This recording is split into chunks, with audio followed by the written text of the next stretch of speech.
அஸ்ஸலாமு அலைக்கும். வெறுத்தவர்களை தேடி போகாதீர்கள், விலக்கி வைத்தவர்களை பின்தொடராதீர்கள், அவமதித்தவர்களை ஞாபகம் வைக்காதீர்கள், ஏமாற்றியவர்களை பழி வாங்காதீர்கள், நாடகம் ஆடியவர்களை நோகடிக்காதீர்கள், ஒதுக்கி வைத்தவர்களை சேர நினைக்காதீர்கள். காலம் அவர்களுக்கு பாடம் கற்பிக்கும். எதற்காகவும் கூட இருப்பவர்களை அள வைக்காதீர்கள்.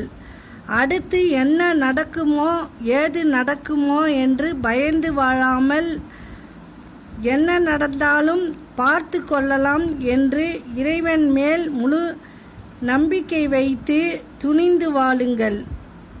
நாளைய பொழுது உங்களுக்கான பொழுதாக கூட விடியலாம். யாருக்கு நல்லது செய்தாலும் நன்மை செய்தாலும் அவர்கள் சொல்லி செய்யுங்கள். வலிய போய் செய்யும் செயல்களுக்கு என்றுமே மதிப்பு இருக்காது. அஸ்ஸலாமு அலைக்கும்.